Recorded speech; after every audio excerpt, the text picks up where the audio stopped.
오늘 우리에게 주신 하나님 말씀은 마가복음 1장 21절에서 39절까지 말씀입니다. 마가복음 1장 21절에서 39절까지 말씀, 우리 함께 일어나셔서 하나님 말씀 듣도록 하겠습니다. 마가복음 1장 21절에서 39절까지 말씀, 제가 하나님 말씀을 봉독하겠습니다. 하나님 말씀에 귀를 기울이십시오. 그들이 가버나움에 들어가니라. 예수께서 곧 안식일에 회당에 들어가서 가르치심에 무사람이 그의 교훈에 놀라니 이는 그가 가르치시는 것이 권위 있는 자와 같고 서기관과 같지 아니함일러라.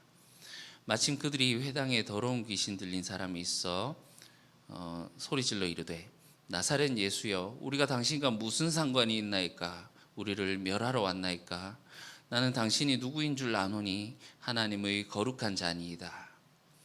예수께서 꾸짖어 이르시되 잠잠하고 그 사람에게서 나오라 하시니 더러운 귀신이 그 사람에게 경련을 일으키고 큰 소리를 지르며 나오는지라. 다 놀라 서로 물어 이르되 이는 어찌미냐? 권위 있는 새 교훈이로다. 더러운 귀신들에게 명한즉 순종하는도다 하더라. 예수의 소문이 곧 온 갈릴리 사방에 퍼지더라. 회당에서 나와 곧 야고보와 요한과 함께 시몬과 안드레의 집에 들어가시니 시몬의 장모가 열병으로 누워 있는지라. 사람들이 그 여자에게 대하여 예수께 여짜온대 나아가사 그 손을 잡아 일으키시니 열병이 떠나고 여자가 그들에게 수종드니라. 저물어 해질 때 모든 병자가 귀신 들린 자를 예수께 데려오니 온 동네가 그 문 앞에 모였더라. 예수께서 각종 병이 든 많은 사람을 고치시며 많은 귀신을 내쫓으시되 귀신이 자기를 알므로 그 말하는 것을 허락하지 아니하시니라. 새벽 아직도 밝기 전에 예수께서 일어나 나아가 한적한 곳으로 거기서 기도하시더니 시몬과 미크와 함께 있는 자들이 예수의 뒤를 따라가 만나서 이르되 모든 사람이 주를 찾나이다. 이르시되 우리가 가까운 마을들로 가자. 거기서도 전도하리니 내가 이를 위하여 왔노라 하시고 이에 온 갈릴리에 다니시며 그들이 여러 회당에서 전도하시고 또 귀신들을 내쫓으시더라. 아멘. 이것은 하나님 말씀입니다. 하나님께서 오늘 이 말씀을 통해서 우리에게 은혜 베풀어 주시기를 원합니다. 개막전의 시작이라는 제목으로 함께 말씀을 나누고자 합니다. 그들이 가버나움에 들어간지라 이제 개막전이 시작되었습니다. 예수님이 부르신 그 어부들 제자들과 함께 바다의 세력을 무찌르시고 사람들을 건지러 가십니다. 안식일에 예수님이 회당에 들어가셔서 가르치셨습니다. 이 성전은 예루살렘에 있지만 오늘날처럼 이 교통이 발달하지도 않고 갈 때 굉장히 멀리 사는 사람들은 회당에 가서 이제 말씀을 배우고 예배를 드렸습니다. 뭐 오늘날 교회들처럼 막 촘촘히 이렇게 있지는 않았겠지만 그래도 몇 군데 이렇게 회당이 있었습니다. 이 회당은 평신도 모임이라고 보시면 됩니다. 가끔 이제 회장당이 데리고 온 사람이 설교를 하기도 했는데 예수님 오늘 본문에서는 예수님이 초대를 받고 가셨다라는 그런 사인은 없지요. 그런데 예수님이 거기서 설교를 하십니다. 사람들이 처음에는 의아하게 생각했다가 그 메시지를 듣고 그 메시지에 깜짝 놀라게 됩니다. 그의 가르침이 권위 있는 자 같고 서기관 같지 않더라. 이 권위라는 것이 이 신적인 왕적인 권위를 나타내는 거거든요. 그러니까 왕이 어디 가고자 할 때 그것을 가로막는 자가 없지 않습니까? 그것을 권위라고 하죠. 예수님이 무엇을 거기서 도대체 가르치셨길래 그들이 그렇게 놀랐을까요? 예수님이 가르치셨던 그런 내용에 대해서는 나오지 않지만 우리가 마가복음 1장 14절에 15절에 나오는 것처럼 미리 알려준 것처럼 예수님이 하나님의 통치에 대해서 선포하셨다는 것을 알 수 있습니다. 예수님이 그런 하나님의 권위를 가지고 그 하나님의 선포를 하나님의 나라에 대한 선포를 그 회당에서 하셨다라는 거죠. 그런데 갑자기 귀신 들린 사람이 출몰했습니다. 23절에 보시면 마침 더러운 귀신 들린 사람이 그 소리 질렀다고 나오는데, 이 마침이란 말은 곧 즉시라는 말입니다. 예수님의 선포가 시작되자 즉시 귀신 들린 사람이 소리 질렀다라는 거죠. 나사렛 예수여, 우리가 당신과 무슨 상관이 있습니까? 우리를 멸하러 왔습니까? 나는 당신이 누군지 압니다. 하나님께서 보낸 거룩한 자입니다. 어떻게 보면 신앙 고백 같기도 하고 굉장히 이 귀신치고 겸손해 보이기도 합니다. 그렇지만 우리가 이제 그 당시의 상황과 문화를 좀 알면 이것이 어떤 장면인지 알게 되는데, 그 당시에 어떤 사람의 소속과 이름과 그 사람의 정체를 안다라는 것은 내가 너를 통제권을 쥐고 있다, 이런 의미입니다. 이것이 사회적으로 통념이 되기도 하는 것이었지만, 특히나 이제 그 귀신을 쫓아내는 사람을 뭐라고 하죠? 퇴마사라고 하나요? 엑소시스트, 그죠? 그 퇴마사들이 귀신을 쫓아낼 때 너 누구지 하면서 그 귀신의 정체를 밝혀냄으로써 그 귀신을 쫓아냈던, 그 당시에 귀신을 쫓아내는 방법입니다. 그러니까 이 마귀들이, 귀신들이 예수의 정체를 지금 밝히는 것은 예수를 지금 쫓아내려고 하는, 예수를 이겨먹으려고 하는, 예수의 극렬히 저항하는 그런 모습이라는 거죠. 그런데 예수님이 한마디로 제압하십니다. 닥쳐라. 우리 성경에는 잠잠하고 그 사람에게서 나오라 이렇게 말씀하시는데, 원어를 보면 굉장히 거친 말이에요. 닥쳐라, 이런 의미입니다. 닥치고 그 사람에게서 나와라. 그러자 더러운 귀신이 그 사람을 경련을 일으키고 그곳에 큰 소리를 지르며 나왔습니다. 그런데 그거를 본 사람들의 반응이 나오는데, 반응이 조금 이상합니다.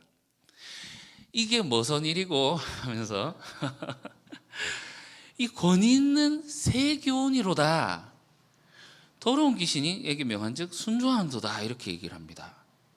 예수님이 분명히 귀신을 쫓아내셨잖아요. 우리가 읽을 때는 예수님이 가르치시고 이 축기하는 일, 이거를 따로따로 보는데, 예수님이 귀신을 쫓아내는 그것을 보고 권위 있는 가르침이로다, 이렇게 가르침과 축기 사건을 하나의 사건으로 묶고 있는 것처럼 보입니다. 이것의 의미는 제가 잠시 후에 설명드리겠습니다. 어쨌든 이 예수님의 소문이 온 갈릴리에 순식간에 퍼졌습니다. 그렇지만 예수님은 거기 머무르지 아니하시고 장소를 옮기십니다. 회당 근처에 있었던 것으로 보이는 시몬과 안드레의 집으로 곧 즉시 거기서 나와서 시몬의 집으로 옮기셨습니다. 예수님이 네 제자와 함께 들어가 보니 정리되지 못한 채 흐트러져 있는 그 세간살이 사이로 그 침상에 누워 있는 시몬의 장모가 보였습니다. 본문에는 열병으로 누워 있다라고 하는데, 이것이 그러니까 우리는 이게 감기처럼 그냥 잠깐 이제 아픈 그런 가벼운 질병 정도로 생각을 하는데, 그렇지 않습니다. 죽음에 이르는 병, 혹은 거의 죽은 상태를 말하는 겁니다. 예수님은 시몬의 장모에게 다가가셔서 그녀의 손을 잡고 일으키셨습니다. 그랬더니 그 여인이 즉시 나아서 집안에 들어온 사람들을 수종 들었더라, 이렇게 말합니다. 시중 들었다, 섬겼다라는 의미죠. 예수님이 그 낳은 여인이 차려주는 음식을 먹고 마시고 그들과 이야기를 나누셨을 것입니다. 그렇게 있는데 시간이 얼마나 지났을까요? 갑자기 밖에서 사람들이 몰려들어 시끌시끌한 거예요. 문을 막 두드립니다. 문을 열어보니 온 동네에 병자들과 귀신 들린 사람이 그 집 앞에 몰려 있는 거죠. 낮에 행하셨던 예수님의 소문이 삽시간에 퍼졌고 그들이 고침을 바라기에 그렇게 몰려든 것이죠. 의술이 발달하지 않은 그 당시에 명의가 오셨으니, 마치 우리 옛날에 허준 드라마를 보면 온 동네 사람들이 몰려오지 않습니까? 그러면 거기 돕는 사람들이 줄을 서시오 하는 것처럼 그 제자들이 그 사람들에게 줄을 서시오 이렇게 했을까요? 어쨌든 예수님이 귀신을 쫓으시고 그들을 고쳐주셨다라는 것이 오늘 본문의 이야기입니다. 마가복음이 오늘 이 본문을 통해서 우리에게 보여주고자 하는 것이 무엇일까요? 왜 예수님의 이 가르침과 축기를 한 사역으로 묶은 것일까요? 앞선 설교에서 제가 이 마가복음은 보여주는 책이라고 말씀드렸습니다. 예수님의 이 가르침은 하늘이 갈라지고 성령이 내려오시는 그런 종말 사건, 즉 하나님이 오셔서 직접 통치하시는 하나님 나라가 지금 시작되었다라는 선포입니다. 스가랴 13장을 보시면 그날에 여호와의 날, 종말의 날에 하나님이 우상과 거짓 선지자들과 더러운 귀신들을 이 땅에서 떠나게 하겠다라고 하는 그런 예언이 있습니다. 그러니까 지금 예수님의 선포하시는 이 하나님 나라 이 선포 가운데 이 귀신이 떠나가는 이 사건을 한 대로 묶으면서 지금 하나님 나라가 성취되고 있음을 보여주고 있는 것입니다.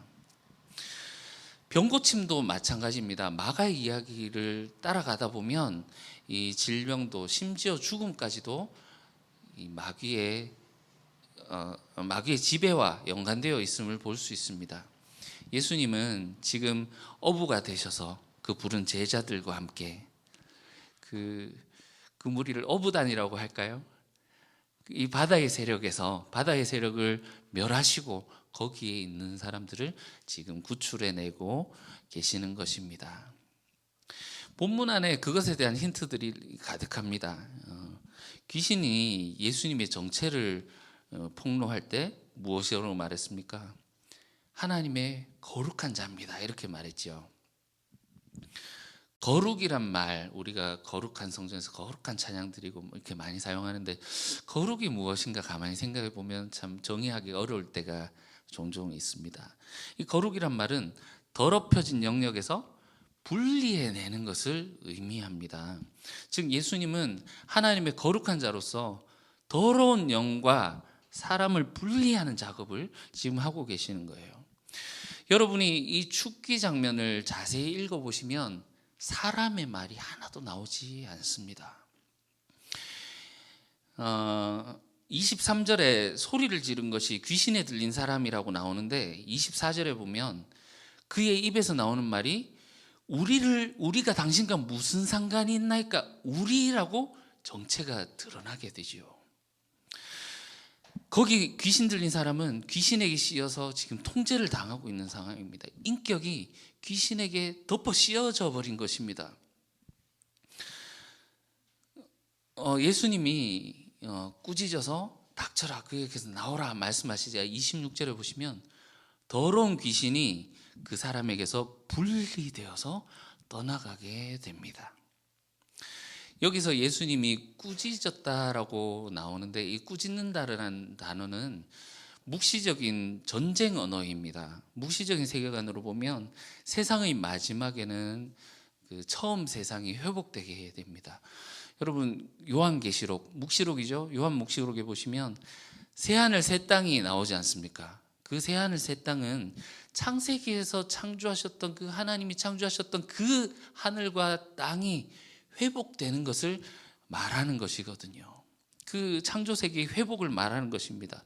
창세기 창조기사에서 하나님이 2일과 3일에 물의 경계를 정하셨죠. 하늘 위에 궁창 위의 물과 궁창 아래의 물로 나누시고 3일에 땅과 바다의 경계를 정하셔서 그 경계를 정하시고 자리를 잡으셨습니다. 하나님이 물의 세력을 통제하고 계심을, 그런 분임을 보여주는 것이지요. 출애굽기에서도 모세를 통해서 물을 가르시고 악의 세력을 거기 수장시키는 것도 마찬가지 맥락입니다. 하나님께서 이 물의 세력, 악의 세력을 통제하고 계심을 보여주고 계시는 것이죠. 그것이 이 오늘 본문의 이 축기 장면이 이 예수님이 하나님의 거룩한 자로서 사탄의 이 악한 바다 세력을 꾸짖고 정복하시고 그리고 그 아래 지배받고 있던 자들을 분리하셔서 건져내는 그런 전투 장면이라는 겁니다. 예수님이 제자들과 함께 배를 타고 바다를 가시다가 풍랑을 꾸짖어서 잠잠하게 하실 것입니다.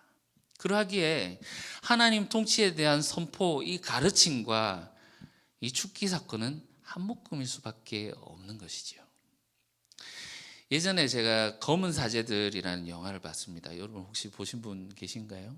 여기 보면 신부님들이 귀신 들려서 묶여 있는 그 여고생에게서 이 귀신을 퇴마하는 그런 장면이 있거든요. 너 누구냐 하면서 그 라틴어로 막 이렇게 기도문을 외우고 막 이렇게 의식을 행하고 성수를 뿌리고 막 이렇게 합니다. 그런데 갑자기 그 여자의 입에서 이 고기 덩어리들이 누구를 잡고 있어 하면서 그 여자 목소리가 아닌 귀신 목소리가 그 여자를 사로잡고 있는 귀신 목소리가 확 나오는데 막 소름이 돋더라고요. 그런 영화를 보면 꼭 이런 분들이 있습니다. 이게 진짜인가? 이런 일이 진짜 현실에서 일어날 수 있는가? 이렇게 접근하는 사람들이 있습니다. 그런데 그렇게 접근하면 그 영화의 메시지를 만날 수가 없죠. 오늘 본문이 실제로 귀신이 예수님이 설교하실 때 귀신이 나사렛 예수야 우리를 멸하라 한다니까 이렇게 했던 것을 마가가 증언하는 것일 수도 있겠습니다만, 저도 사실 인도네시아에 갔을 때 비슷한 일을 겪은 적이 있거든요. 이제 예배하고 소모임 중에 그 인도네시아 청년들하고 이제 한국에서 온 사람들하고 이렇게 조를 묶어줘서 했었는데, 그 청년 하나가 인도네시아 청년 하나가 갑자기 막 몸을 막 떨면서 이상한 소리를 내기 시작하는 겁니다. 우리 조중에 목사님이 한 분 계셨거든요. 예수 하면은 사탄 이러고 예수 하면 사탄 이러는 겁니다. 그래서 그 목사님이 나사렛 예수 이름으로 명하노니 떠나가라 이러면 제가 옆에서 In the name of Jesus get out 하면서 제가 막 통역하고 막 이랬습니다. 못 알아들을까 봐. 뭐 그런 일이 있었는데, 만약 이 이야기를 들으면 어떤 분들은 이렇게 이야기를 하겠죠. 그때 마침 그 청년이 간질 발작이 일어난 거 아니냐, 그 마귀가 그랬는지 아닌지 어떻게 증명할 수 있느냐, 뭐 알 수 없는 일이지요. 그런데 정말 이 중요한 것은 그런 일이 실제로 일어났느냐 안 일어났느냐 보다는 예수님이 어떤 자들을 향해서 귀신 들렸다라고 하는지를 보는 것이 더 중요하다고 생각이 듭니다. 예수님이 세례를 받는 장면에서 사람의 눈으로 보면 평범한 청년이 그냥 세례를 받는 장면으로 끝이 났습니다. 세례 요한조차도 그걸 알아보지 못했잖아요. 그렇지만 예수님의 눈으로 보았을 때는 하늘이 열리고 하늘에서 너는 내 사랑하는 아들, 내 기뻐하는 자라는 그 하늘 소리도 예수님이 들으셨다라는 거죠. 어쩌면 이 죽기 장면이 예수님의 눈으로 볼 때는 그런 처절하고 격렬한 전투와 같은 상황이었지만 사람들의 눈으로 보기에는 평범할 수 있는 그런 장면일 수도 있었다라는 겁니다. 여러분, 오늘 우리가 여기 평범하게 예배를 드리고 있지만 우리가 귀신 들린 자인지 아닌지 어떻게 알 수 있을까요? 22절에 그 힌트가 있습니다. 무사람이 그의 교훈에 논라니 이는 그가 가르치는 것이 권위 있는 자와 같고 무엇과 같지 않더라? 서기관들과 같지 아니함이로라.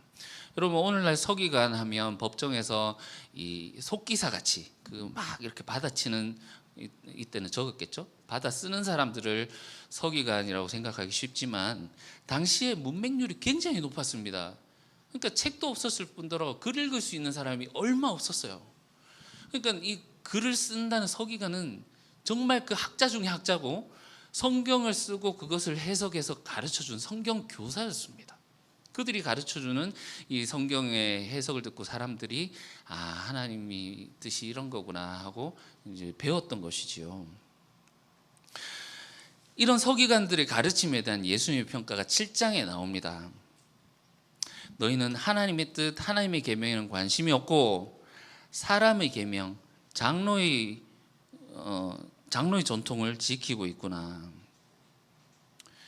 이 바리새인들과 서기관들이 이 예수님이 제자 중 몇 명이 손 씻지 않고 밥을 먹는 것을 보고 예수님한테 그 이제 그 이제 컴플레인을 걸은 거죠. 지적한 거죠.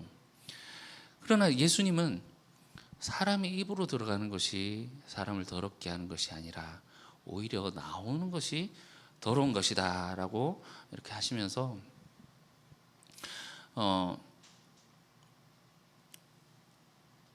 그렇게 지적을 하시죠.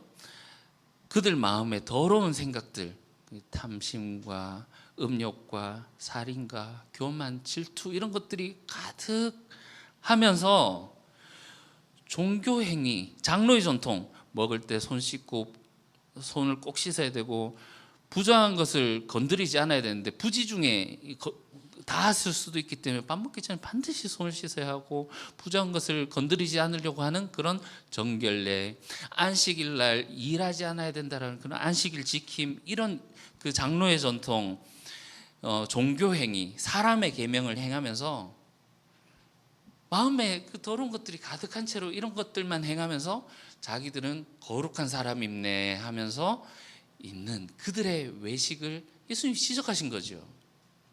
여러분, 하나님이 보실 때 마음에 더러운 것이 가득하면서 거룩한 옷을 차려입고 거룩한 모습으로 기도하고 있는 그들의 외식이 얼마나 역겨우셨을까요? 그 하나님의 뜻이 아니라 인간의 뜻을 따르는, 인간의 전통을 따르는 그들을 오늘 본문의 표현으로 하자면 더러운 귀신에 씌여 있다라는 겁니다. 이것은 8장에서 더욱 명확하게 드러납니다. 베드로가 신앙 고백을 했죠. 예수님이 너희는 나를 누구라 하느냐. 그러니까 베드로가 주는 그리스도십니다 고백을 했습니다. 그러자 예수님이 그 후에 그리스도로서 자기가 하나님께서 명하신 그 그리스도로서의 사명, 십자가로의 길을 가야 된다라고 이렇게 말씀하시니까 베드로가 예수님을 이 세번역 성경을 보면 가까이 붙잡고 이렇게 되죠. 그러니까 멱살 잡은 거죠. 예수님을 붙들고 항변했다고 나옵니다. 이 항변했다라는 말이 오늘 본문에 예수님이 귀신을 꾸짖었다라고 하는 그 단어와 동일한 단어입니다. 여러분, 꾸짖다라는 것이 단순히 야단치는 게 아니라고 말씀드렸죠. 묵시적인 전투 언어입니다. 그러니까 이 베드로는 예수님이 지금 귀신 들렸다고 죽게 하는 거예요. 귀신아 떠나라 하면서 예수를 붙들고 흔드는 겁니다. 그러자 이 모습이 오늘 나오는 이 귀신의 모습과 동일하다는 사실을 우리는 보아야 합니다. 예수에게 극렬히 저항하는 사탄인 것이죠. 그때 예수님이 베드로를 꾸짖으셨습니다. 사탄아, 내 뒤로 물러가라. 어떻게 말씀하십니까? 네가 하나님의 일을 생각하지 아니하고 사람의 일을 생각하는도다. 여러분, 사탄은 우리로 하여금 하나님의 일을 생각하지 않고 사람의 일을 생각하게 합니다. 우리가 만약 하나님의 뜻이 아니라 사람의 뜻, 사람의 전통, 이런 일들을 더욱더 중요하게 여기고 있다라면 여러분, 우리는 귀신 씌어 있다라는 사실을 아셔야 합니다. 예수님이 첫 사역을 회당에서 시작하셨다는 것에 굉장한 의미가 있습니다. 하나님을 섬기고 예배하기 위해 있는 이 회당은 사탄의 소굴이 되어 있는 예루살렘 성전을 상징하고 암시하는 거지요. 오늘 이 개막전이 비록 회당에서 시작하지만 예수님은 사탄에게 사로잡혀 있는 예루살렘 성전을 향해 진군해 나아가실 것입니다. 여러분, 오늘날 교회에서 하나님의 뜻을 가르치고 있습니까? 아니면 사람의 전통, 사람의 규율을 더욱더 중요하게 여깁니까? 얼마 전에 제가 와이프 직장 동료를 만났는데 그 중에 목사님 딸이 있었습니다. 제가 그 목사라는 것을 알고 물론 인사치레로 그랬겠지만 그 자매가 이제 목사님 앞에서 이런 모습을 보여서 죄송합니다 하면서 굉장히 그 송구스럽게 회식하면서 술 마신 것에 대해서 굉장히 부끄럽다는 듯이 그렇게 얘기를 하더라고요. 여러분, 오늘날 교회에서 세 가지 잘하고 세 가지 안 하면 정말 훌륭한 그리스도인으로서 칭찬받지 않습니까? 세 가지 잘하는 거, 주일 성수, 새벽 기도, 11조 잘하고, 세 가지 안 하는 거, 술, 담배, 제사, 이것만 안 하면 정말 저 사람 믿음 좋다라고 사람들로부터 인정을 받는 그런 그리스도인이 되지 않습니까? 여러분, 술 먹는 것은 죄책감을 느끼는데 오늘날 내 이웃을 내 몸과 같이 사랑하러 가신 그 주님의 말씀을 지키지 못함에 우리가 정말 그 마음의 양심의 죄책감을 느끼면서 마음 아파하는 그리스도인들이 얼마나 있습니까? 오늘날 많은 목사들이 병들고 가난한 사람들은 하나님께로부터 벌을 받았다라고 얘기를 하면서 무시하고, 돈이 많고 건강하고 이런 사람들은 그 하나님께로부터 많은 복을 받은 것으로 이렇게 치켜 세우면서 더 많이 바쳐라. 그러면 하나님이 저 사람처럼 당신에게 10배, 100배 더 많은 것으로 채워주실 것이다 라고 갚아주신다라고 하는 그런 공로신학, 상급신학으로 만몬 우상숭배를 조장하고 있습니다. 성도들 또한 그런 말씀에 아멘으로 화답하지요. 하나님께서가 아니라 돈에게서 자신의 안녕과 그 행복을 얻고자 하는 것이 만몬신앙의 핵심입니다. 이 신앙은 우리로 하여금 수단과 방법을 가리지 않고 돈을 많이 벌려는 삶의 자세를 추구하게 합니다. 그래서 결과적으로 이웃을 착취하게 하고 불의와 비리를 저지르게 해서 공동체와 삶의 갈등과 고난을 증대시킵니다.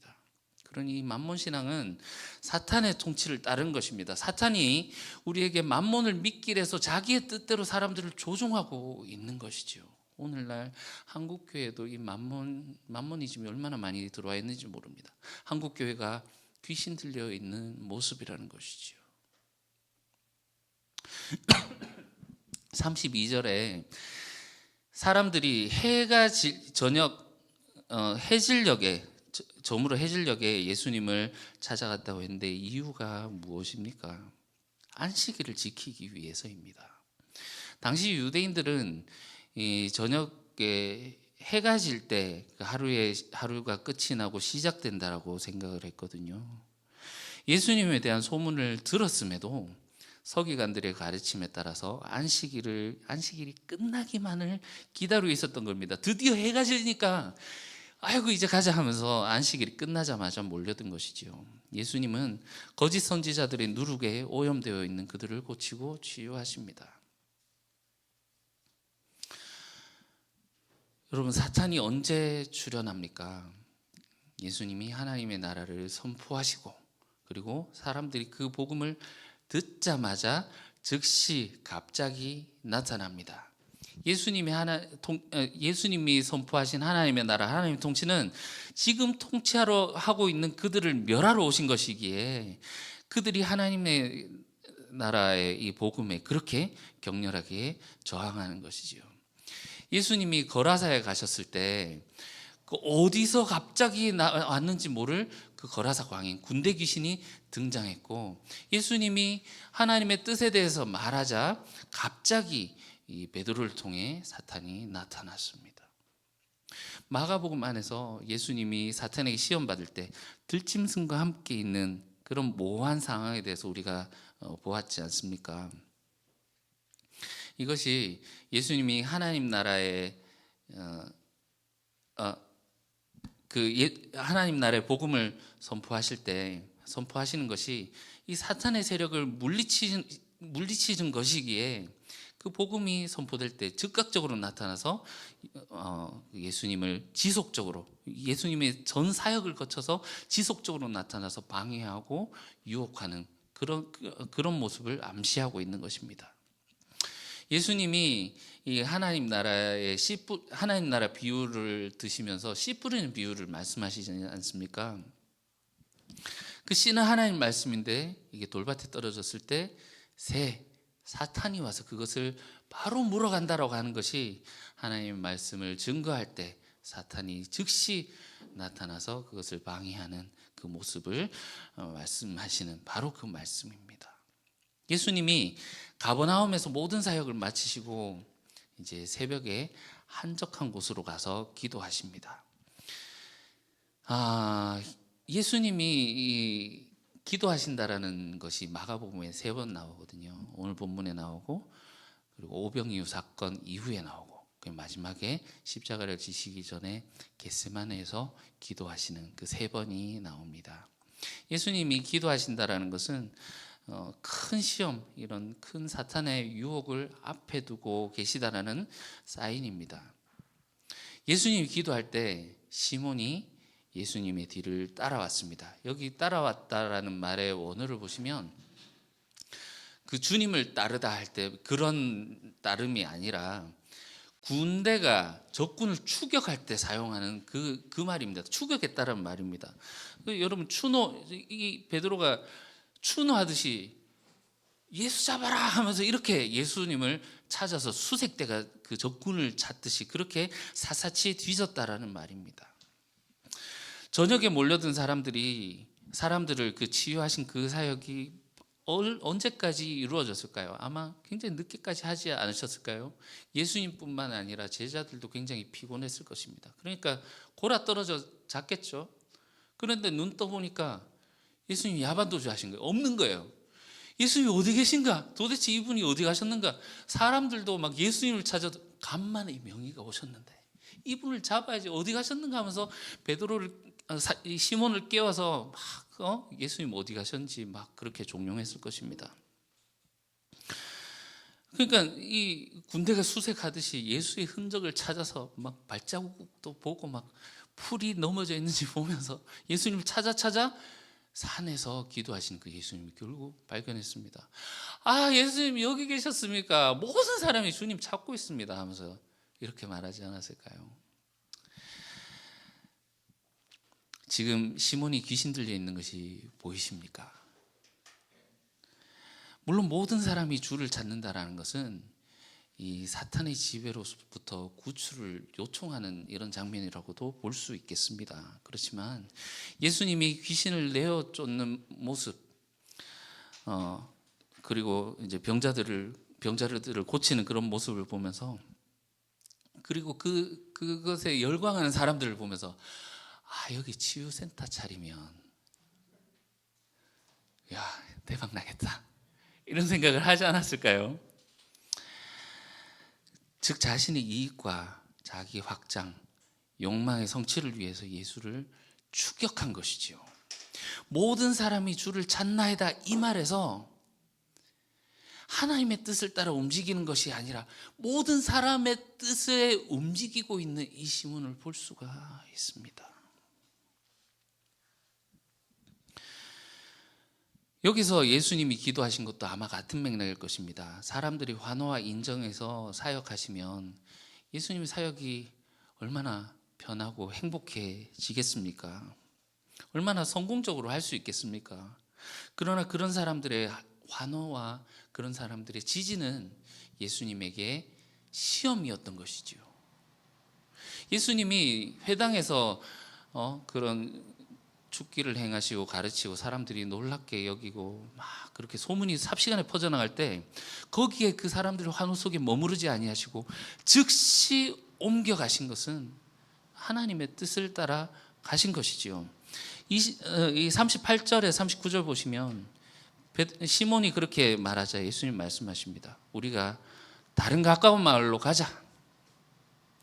거기서 전도해야 되는데 내가 이를 위하여 왔노라. 이것이 하나님의 뜻이다. 하나님의 뜻은 내가 여기 머물면서 사람들의 그 지지를 받으면서 내가 이렇게 하는 것이 아니라 하나님의 뜻은 여기저기 옮겨다니면서 아직도 죽어가고 있는 저들을 살리는 이 일을 하는 것이다. 예수님은 이 사람들의 환호, 이 사탄의 유혹으로 그것을 여기시고 하나님의 뜻을 따라 가시기 위해서 기도를 하고 계셨던 것입니다. 저도 이 말씀을 묵상하면서 예수님 우리 교회를 개척하게 하시고 시작하게 하셨는데 지금 어디 계십니까? 오셔서 최소한 50명은 되도록 그래서 자립할 수 있도록 그렇게 만들어 주셔야죠. 이런 마음의 소리를 들었었습니다. 그 소리에 아멘 할 뻔했습니다. 제가 귀신 들려 있었던 것 같습니다. 주님은 가자 이렇게 말씀하시는데 우리는 주님을 우리 가정에, 우리 교회에, 내 사역에 예수님을 끌어와서 어떻게 해보려고 하고 있지는 않습니까? 시몬의 장모를 치유하심은 단순한 병고침이 아니라 귀신으로부터 노임받은, 구원받은 사람의 모습을 보여주는 것입니다. 우선 예수님이 그 시몬 장모의 손을 잡아 일으키셨다라는 것은 정말 부활을 보여주는 것입니다. 오늘 죽기 장면에서, 이 장면이 자꾸 왔다 갔다 하니까 조금 헷갈리실 수도 있겠는데 이것이 다 연결되어 있기 때문에 그런 겁니다. 오늘 죽기 장면에서 귀신이 나갈 때 그 귀신 들렸던 사람을 경련을 일으켰다 이렇게 있죠. 원어를 보시면 찢다라는 의미입니다. 맹수가 다른 동물을 찢을 때 사용하는 그 단어입니다. 그러니 이 말은 세례 요한이나 예수님 또는 그 추종자의 운명을 암시하고 있는 겁니다. 아직 힘이 남아있는 그들이 하나님의 뜻을 따라가려는 자들을 찢어 놓는 것을 말하는 것이죠. 예수님이 결국 십자가에서 처형을 당하게 되실 것입니다. 그렇지만 귀신이 큰 소리를 질렀다라는 것은 이것이 죽음의 비명입니다. 결국 하나님께서 그 사탄의 세력의 심장에 칼을 꽂아 넣으시는, 검을 꽂아 승리하실 것을 보여주는 것이지요. 그리고 귀신이 자기가 사로잡았던 사람을 찢었음에도 결국 하나님은 하나님의 뜻을 따라 하나님의 길을 간 사람들을 결국 손을 잡아 일으키시는, 그들을 죽음에서 부활시키실 것이라는 결국 최종 승리를 보여주는 것입니다. 그리고 이 장모가 병고침을 받자마자 일어나서 바로 수종들었지요. 이것이 귀신 들린 상태, 즉 나만 챙기고 나만을 위해서 살아가던 그 삶에서 해방되어서 이제 섬기는 자로 변화되게 된 진정한 치유를 받은 자의 모습이 이래야 함을 보여주는 것입니다. 예수님이 그 시험 기사에서 천사들이 수종들었더라, 섬겼던 그런 모습, 예수님이 지금 이 사역들도 지금 병들고 귀신 들린 자들을 섬기는 그런 모습입니다. 이것을 10장 45절에서 예수님이 내가 이 땅에 온 것은, 내가 온 것은 섬김을 받으려 함이 아니라 도리어 섬기려 하고 많은 사람들을 위하여 나의 목숨을 대속물로 내어주기 위해서 오셨다라고 그렇게 말씀하시지 않습니까? 여러분, 하나님의 통치를 받는 사람은 자신의 이익만을 추구하면서 살아가는 자가 아니라 다른 사람들을 섬기는 자가 되어야 된다라는 것을 이 장면에서 보여주는 것입니다. 그래서 결국 이 시몬의 집은 더 이상 개인의 집이 아니라 사람들을 섬기는 집으로 바뀐 것을 볼 수 있습니다. 내 집에서 사람들이 몰려와서 치유를 받게 되는 집으로 바뀌게 된 것입니다. 결국 이 갈릴리의 집은 예수님의 사역의 본거지가 되고 나중에 이 성전을 대체하게 되는 교회로 되는 것입니다. 여러분, 우리가 그냥 살 때는 우리가 귀신 들렸는지 아닌지 알 수가 없습니다. 그러나 이 하나님의 나라, 하나님 통치에 대한 복음을 들을 때 즉각 사탄은 반응할 것입니다. 과연 우리 집을 이렇게 내어줄 수 있을까? 지금 내 코가 석자인데 다른 사람을 섬기라고? 나에게 저렇게 못된 짓을 한 인간을 내가 용서할 수 있는가? 여러분, 이런 소리가 들린다면 이것이 여러분의 소리가 아니라 사탄의 소리임을 여러분 즉각 알아차리시기 바랍니다. 여러분, 우리가 귀신에 들렸는지 아닌지 알 수 있는 방법은 우리가 이런 사탄의 말을 따라 살고 있는지, 아니면 사랑하라, 순종하라, 섬겨라 말씀하시는 주님의 뜻을 따라 살고 있는지를 보면 우리의 주인이 누구인지 알 수 있습니다. 여러분, 복음을 믿으십니까? 결국 하나님이 승리하실 것을 믿으십니까? 그렇다면 단호히 회개할 수 있으면 좋겠습니다. 하나님 나라로 이민 가십시다. 우리를 붙잡아서 사람의 일을 생각하게 하고 이 세상의 일을 걱정하게 하고 나만 생각하고 있는 이 자리는 귀신이 씌여 있는 그런 자리입니다. 사탄이 주인되어 있는, 사탄의 지배를 받고 있는 자리입니다. 그러나 우리 주님이 우리를 구원해 주셨습니다. 우리를 그 지배에서 벗어나게 하셨습니다. 우리는 하나님의 통치로 들어가야 합니다. 비록 그들이 우리를 찢는 그런 일이 있을지라도, 그들이 시험 앞에 놓일지라도 주님이 우리의 손을 붙잡아 일으켜 주실 것입니다. 우리가 주님처럼 하나님의 뜻대로 한 걸음씩 순종하며 나아갈 때 우리는 이 주님의 승리를 함께 누리게 될 것입니다. 우리 1장 14절에 15절 읽고 오늘 설교를 마치도록 하겠습니다. 요한이 잡힌 후 예수께서 갈릴리에 오셔서 하나님의 복음을 전파하여 이르시되 때가 찼고 하나님의 나라가 가까이 왔으니 회개하고 복음을 믿으라. 아멘. 기도하겠습니다. 하나님 아버지, 우리의 상태가 어떠했었는지, 우리가 하나님을 믿는다라고 했지만 여전히 우리가 어떤 상태에 있었는지를 우리에게 보여주시니 감사합니다. 주님께서 오셔서 이 바다의 세력을 무찌르시고 승리하실 것을 우리에게 보여주셨고, 또한 거기서 우리를 건지셔서, 지금 우리를 건지셔서 하나님 나라로 옮겨주신다고 하시오니 주님, 우리가 주님의 나라로 가는 것을 결단하게 하시고 순종함으로써 하나님의 통치를 받으며 살아가는 주님의 백성들 될 수 있도록 축복하여 주시옵소서. 거룩하신 예수님 이름으로 기도합니다. 아멘.